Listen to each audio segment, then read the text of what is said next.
It is the dead of night in Beersheba. An old man stands in the dark, swinging an axe to split wood. The desert air is freezing, and the sound of cracking timber echoes off the sleeping tents.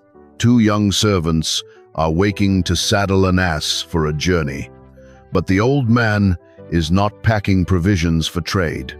He is packing the fire, the wood, and a specific heavy blade to butcher his own son. Genesis 22 opens with a command that shatters every law this God has ever established. Why did the creator of life suddenly demand a ritual of death that violated his own nature? Picture it. The King James Version reads, "And it came to pass, after these things, that God did tempt Abraham, and said unto him, Abraham. And he said, Behold, here I am. And he said, Take now thy son, thine only son Isaac, whom thou lovest, and get thee into the land of Moriah, and offer him there for a burnt offering." Stop right there. A burnt offering, a full consumption by fire. Read that again. The text does not say God merely tested Abraham. It says he tempted him. A dark, heavy word. The command is absolute, and the old man's response is immediate, terrifying silence. Look at what Abraham packs for the 3-day march. Genesis 22, verse 6. "And Abraham took the wood of the burnt offering, and laid it upon Isaac his son. And he took the fire in his hand, and a knife. And they went both of them together." Sit with that. The fire in his hand, the wood on his son's back, and the knife. But turn the English back into the Hebrew it was translated from, and the word for knife changes the atmosphere of the entire chapter. The text does not use the common Hebrew word for a simple cutting knife or a sword, shereb. It uses a terrifying, highly specific word, ma'akaleth. Stay with me. Ma'akaleth comes from the root Hebrew word akal, which means to eat, to consume, to completely devour. It is the same root used when fire devours a sacrifice, or when the wild beasts devour their prey. This is not a ritual tool for a quick, painless cut. This is the instrument of total consumption, the devouring blade. Abraham is carrying the devouring blade in his own hand, walking beside the boy he waited 100 years to hold. Same father, same son, same dust. But the silence between them on this journey is unnatural. The canonical text gives us almost no dialogue for 3 agonizing days. It shows us a man obeying the unthinkable without a single argument. But there is another record.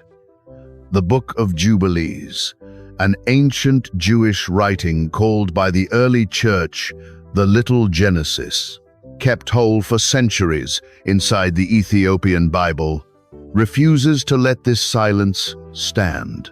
I offer it as that, one tradition's record.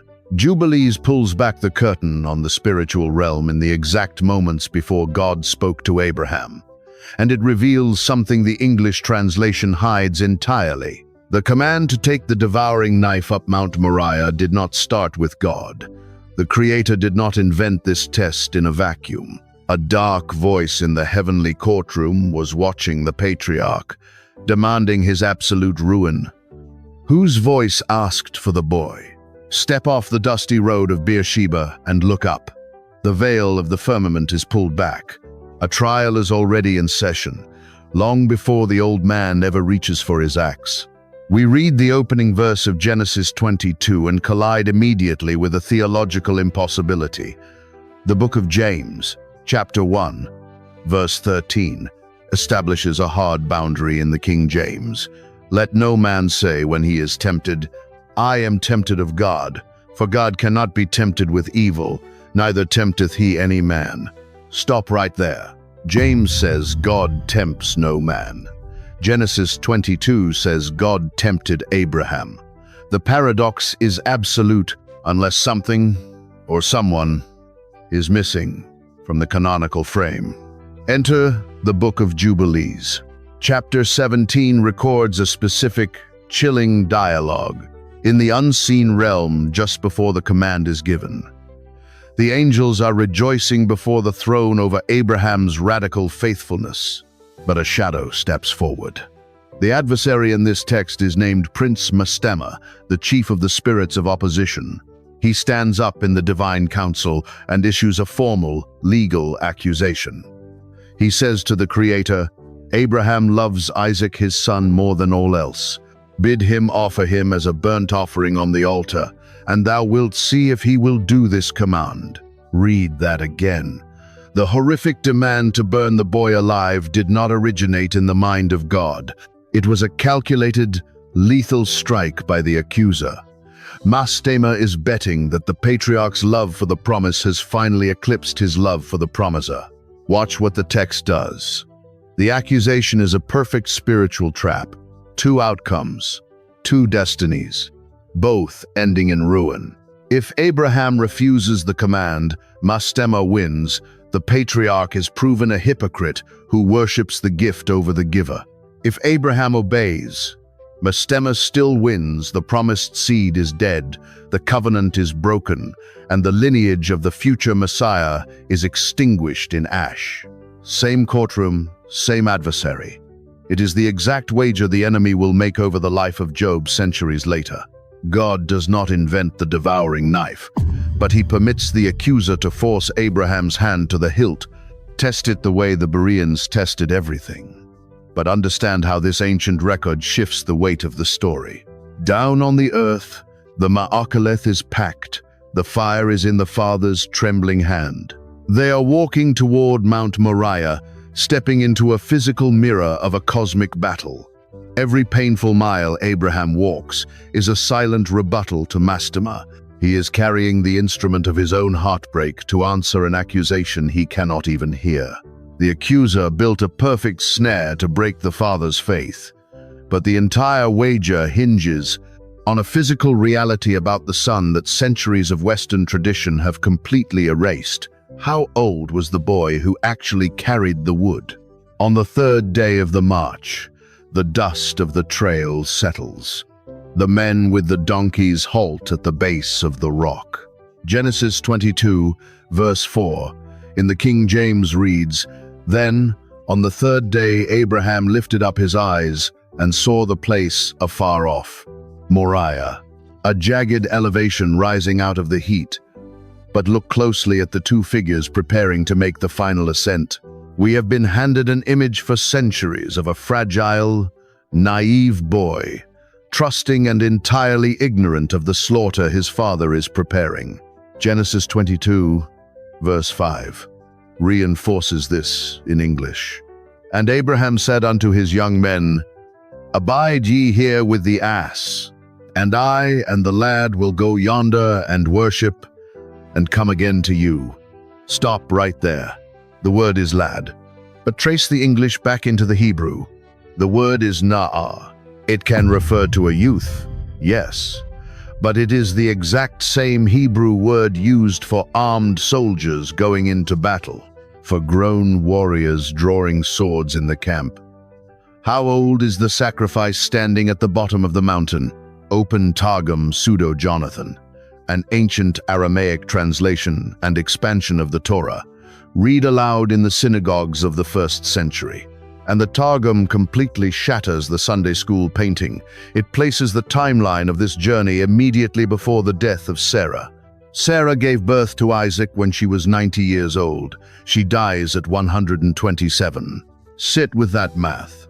Isaac is not a 12-year-old child. Isaac is 37 years old. Picture it. A frail, 137-year-old patriarch is not forcing a man in his absolute physical prime up a mountain against his will. Abraham cannot overpower him.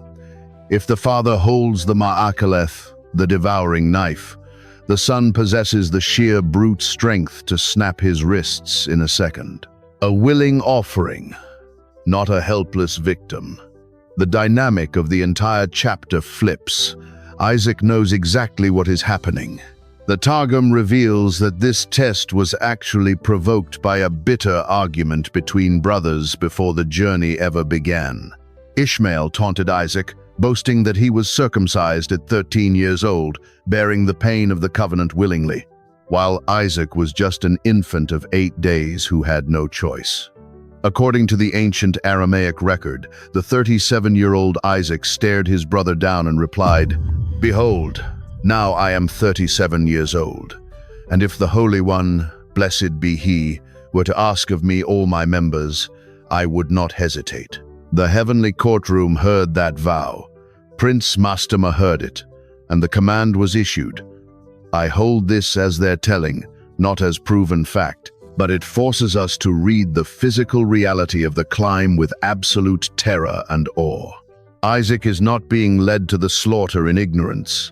He is marching to Moriah with his eyes wide open, walking out his own spoken vow. 2 men leave the camp behind and begin the steep, silent ascent toward the altar. The old man carries the fire, and the young man bears a massive burden of dead timber upon his own back. When the unnatural silence of the mountain is finally broken, what is the one question the 37-year-old man asks his father? The ascent begins. Dust kicks up with every heavy step on the limestone of Mount Moriah. Genesis 22 verse 6 forces us to look at the distribution of the weight. And Abraham took the wood of the burnt offering and laid it upon Isaac his son, and he took the fire in his hand and a knife. Picture it. The father does not load the wood onto a beast of burden for the final climb. He lays the instrument of death directly onto the shoulders of the offering himself. The 37-year-old man feels the rough bark pressing into his skin. He is carrying the very timber that will consume his flesh. The silence finally cracks. Genesis 22, verse 7. And Isaac spake unto Abraham his father, and said, My father. And he said, Here am I, my son. And he said, Behold, the fire and the wood. But where is the lamb for a burnt offering? Stop right there. Read that question again. Isaac is not blind.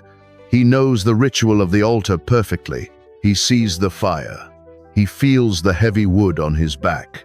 He sees the miraculous, the devouring knife clenched tightly in his father's hand. The absence of the animal is glaring, terrifying, undeniable. The son is asking the father to name the horror out loud. Abraham's answer echoes across thousands of years. Genesis 22, verse 8. And Abraham said, My son, God will provide himself a lamb for a burnt offering.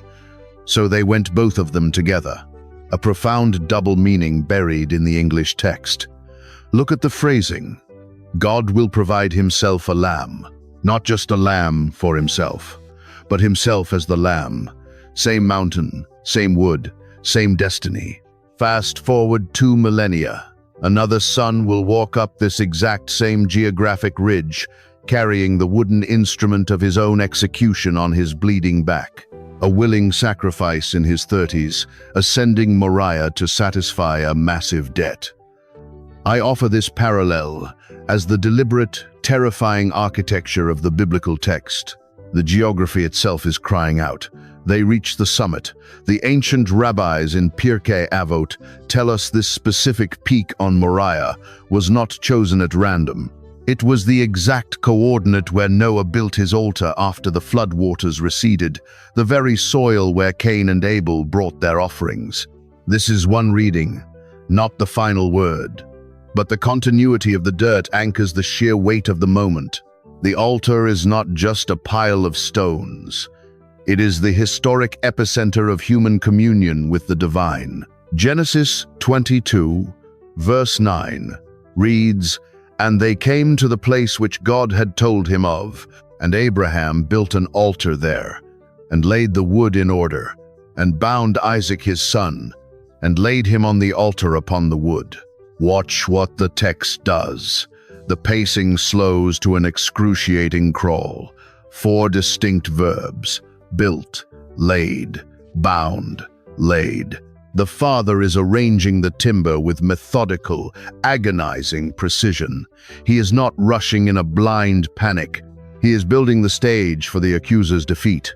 piece by piece. But the binding itself presents a massive, physical impossibility. A frail, aging patriarch cannot force a warrior in his absolute prime onto a pile of wood. If the son fights back, the sacrifice is defiled. How does the old man actually secure the cords around a man who possesses the strength to throw him off the mountain?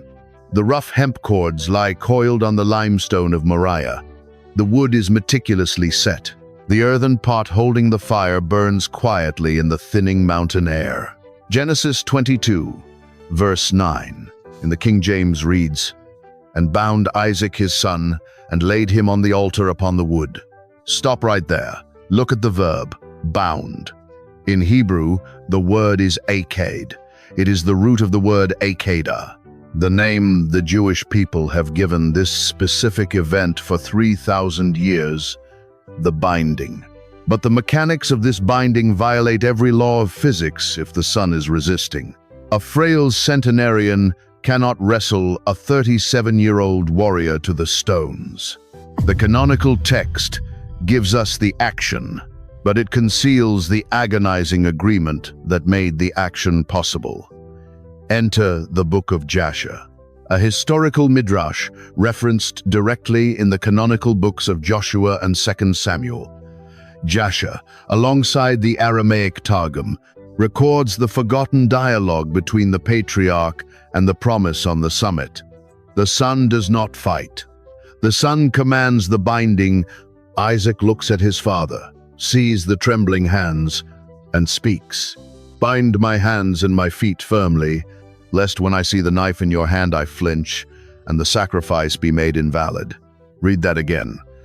He is not begging for his life. He is begging for the cords to be tightened.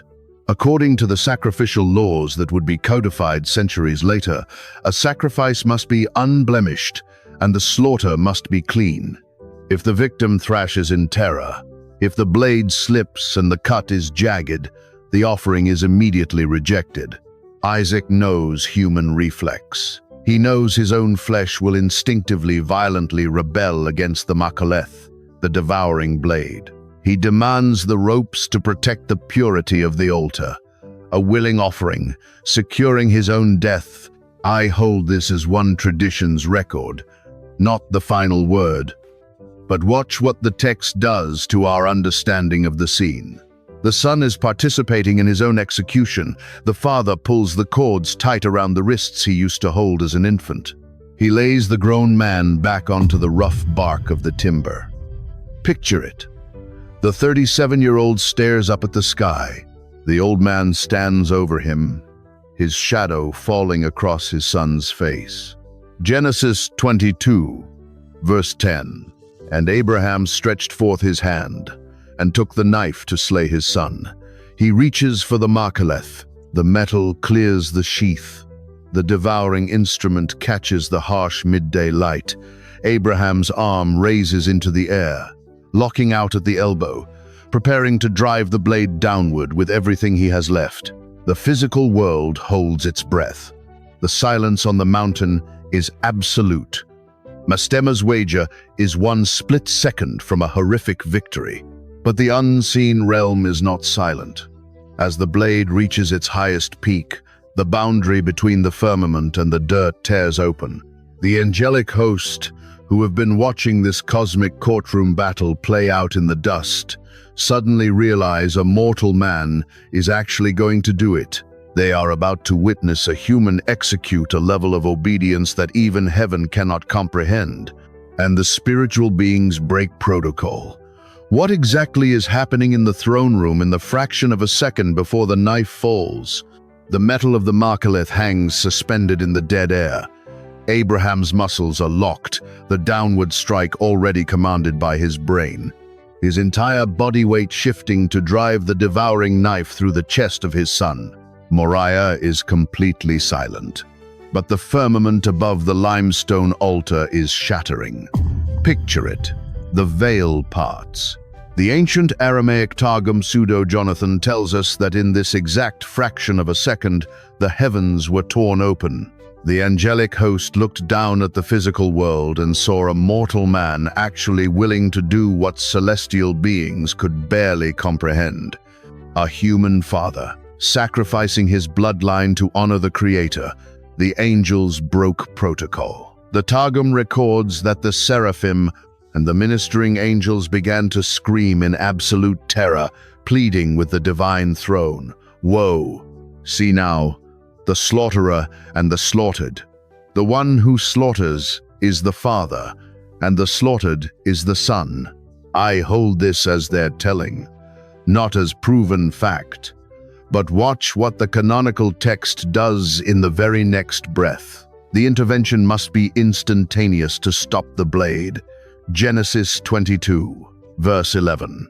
And the angel of the Lord called unto him out of heaven, and said, Abraham, Abraham. And he said, Here am I. Stop right there. Abraham, Abraham. Read that again. The voice does not just speak his name once. It is a double invocation. In the Hebrew text, repeating a name twice is an emergency override. It is the language of sudden, absolute intimacy and an immediate, violent halt to the current trajectory. Same double call, same divine urgency. When the Creator speaks from the burning bush in Exodus to shift the destiny of a nation, it is Moses, Moses.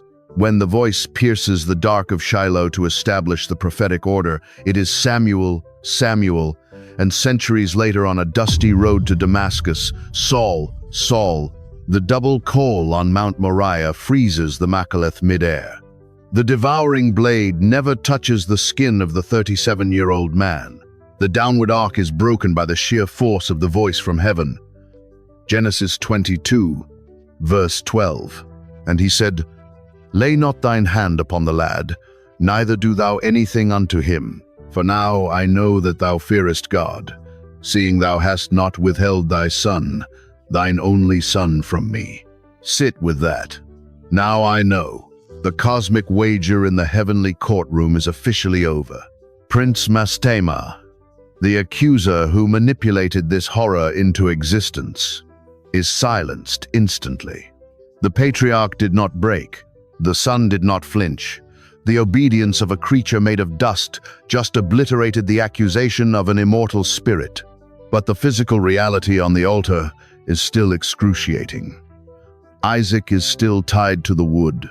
He is staring directly upward into the torn sky, his eyes wide open.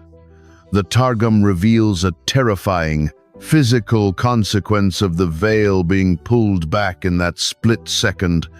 Isaac saw the majesty of the higher realm, and the angelic host, weeping over the altar, dropped something physical down into the earthly frame. What fell from the faces of the seraphim directly into the eyes of the bound son? The blade drops. The heavy miraculous clatters against the limestone. Abraham's arm falls, his muscles trembling uncontrollably. But the 37-year-old Isaac is still pinned to the wood, staring straight up into the tear in the veil. Targum Pseudo-Jonathan records an astonishing detail about the fraction of a second when the heavens opened. The ministering angels were weeping at the terrifying obedience of the bound son. Their tears fell from the firmament, dropping like liquid fire directly into Isaac's eyes. I hold this as one reading, not the final word. But watch what it does to the canonical text. Decades later, in Genesis chapter 27, the English Bible tells us that Isaac was old and his eyes were dim, so that he could not see. He was completely blind. The ancient rabbinic tradition teaches that this blindness was not the slow, natural decay of old age. It was the delayed physical trauma of Moriah. The celestial tears of the angelic host scarred his corneas. It was a permanent physical marker of the day he looked directly into the open throne room and lived. Same man, same eyes. He carried the quiet violence of the altar in his body until the day he died. Picture it. Abraham's hands are shaking as he works backward, frantically unknotting the rough hemp cords securing his son's wrists and feet. Isaac sits up. The warrior who commanded his own binding pulls his arms free. The father and son embrace over the timber. The accuser is silenced. The test is over, but the physical reality of the peak remains. The fire is still burning in the earthen pot. The wood is still meticulously arranged. The altar is completely built, and the law of the altar demands blood. Genesis 22, verse 13. And Abraham lifted up his eyes and looked, and behold, behind him a ram caught in a thicket by his horns. And Abraham went and took the ram, and offered him up for a burnt offering in the stead of his son.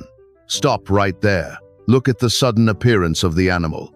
Behind him, Abraham did not drag a sheep up the 3-day ascent. The summit of Moriah is barren, desolate rock. Yet suddenly, precisely when the miraculous is halted, a full-grown ram is thrashing in the brush, its massive horns hopelessly entangled in the thorns. Read that again. The timing is impossibly perfect. It defies the natural ecosystem of the desert. A wild ram does not casually wander onto a smoky mountaintop where two men have just been carrying timber and preparing a slaughter. The canonical text gives us the sheer miracle of the provision. But the ancient oral tradition of the Jewish people, codified in the Mishnah, specifically the tractate Pirkei Avot, reveals that this was no ordinary desert sheep. It was not a random creature that wandered up the ridge by coincidence that morning.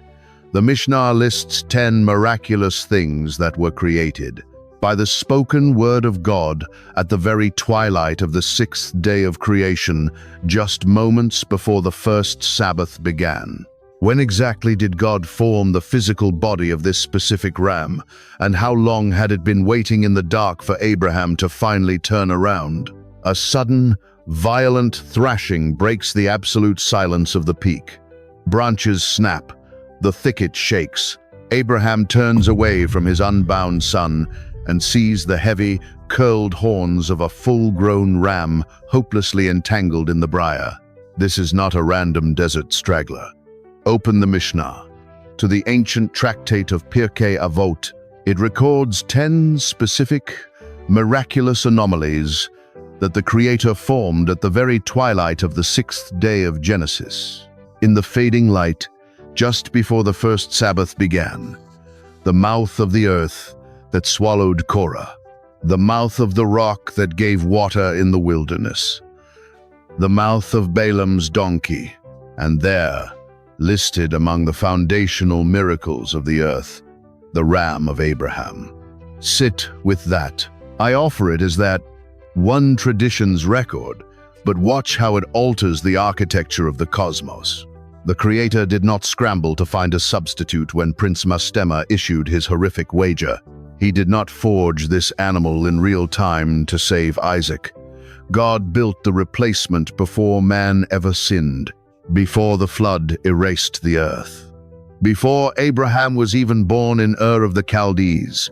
This specific ram was formed in the twilight of Eden and held in supernatural reserve across thousands of years. Stationed on this exact geographic coordinate, waiting in the brush for the precise second the devouring knife was raised. Same mountain, same wood, but a new economy of blood is established. Genesis 22, verse 13, in the King James concludes, "And Abraham went and took the ram, and offered him up for a burnt offering in the stead of his son." Stop right there. In the stead of. The Hebrew word is tashat. It means underneath, in the exact place of. A direct physical substitution. Picture it. The 37-year-old man steps down from the altar. The ancient twilight ram is lifted onto the rough timber in his place. The miraculous is raised again. But this time, heaven does not yell from the firmament to stop the blade. The devouring knife falls. The substitute is completely consumed. The fire burns down to white ash on the limestone. Mastema is utterly defeated. The bloodline of the promise is safe. The sun breathes the cold mountain air, wiping the celestial tears from his eyes. But Abraham knows the sheer weight of what just happened on this desolate ridge. He knows the substitution he just witnessed is not the end of the story. It is a rehearsal, a shadow of a much larger, infinitely heavier transaction. He knows this rock cannot remain unnamed. He speaks a prophetic title over the blood-stained dirt that will echo forward across centuries, waiting for a day when another father will walk his own son up this exact same elevation. What is the eternal name branded onto this mountain? The smoke clears from the peak. The ashes of the twilight ram blow across the limestone. Abraham looks at the blood on the stone, turns to his unbound son, and speaks a name over the geography that will define the rest of human history. Genesis 22, verse 14. And Abraham called the name of that place Jehovah-Jireh. As it is said to this day, in the mount of the Lord it shall be seen. Stop right there. Jehovah-Jireh, we translate it effortlessly as the Lord will provide. But look at the literal English at the end of the verse. In the mount of the Lord it shall be seen. Not was seen. Shall be seen. Future tense. A prophetic echo pointing forward into the dark. Abraham is not just naming what happened to Isaac. He is staking a claim on what is still coming to this exact rock. Same mountain, same blood, same substitution. Watch what the text does. Fast forward 1,000 years. King David will purchase this exact elevation, the threshing floor of Araunah the Jebusite, to stop an angel of death from destroying Jerusalem. A few years later, his son Solomon will lay the massive stone foundations of the first temple precisely on this ridge. 2 Chronicles 3, verse 1 explicitly confirms it. Then Solomon began to build the house of the Lord at Jerusalem in Mount Moriah. The Holy of Holies is built over the exact dirt where Isaac was bound. For a millennium, millions of lambs will be brought to this specific coordinate. The blood of the substitute will flow endlessly exactly where the twilight ram was consumed. I hold this as one reading, not the final word. But the architecture of the biblical text leaves nothing to coincidence. The geography remembers the altar. Go back now to the room where this film began. The dead of night in Beersheba, the old man shivering in the cold, swinging the axe. The wood loaded onto the donkey in the freezing dark. The heavy, terrifying Machileth packed in silence. You have read that scene 100 times. You were handed an image of a helpless little boy and a cruel, silent test from a distant god. But tonight, the frame is broken. The boy is a 37-year-old warrior who demanded his own binding. The test is a cosmic wager initiated by a dark prince in the heavenly courtroom. And the silence on the trail was the heavy, terrifying resolve of a father and son marching together to defeat the accuser. We know why the devouring knife was raised. We know what fell from the eyes of the angels. But the mountain is still holding the rest of the mystery. Because 2,000 years after the twilight ram burned to ash, another son walked up the ridges of Moriah. He carried his own timber. He willingly laid himself on the wood. But this time, the heavens did not tear open to stop the execution. The devouring wrath fell completely. If you made it to the end of this journey, comment the word "watched" below so I know who is walking these paths with me. Subscribe to the channel because we are going to keep mapping the hidden architecture of these ancient texts. And send this to one specific person who loves the story of Abraham but has never heard the name of Prince Mastema or the true age of the sun on the altar. The knife was stopped, but the shadow of the wood never left the hill.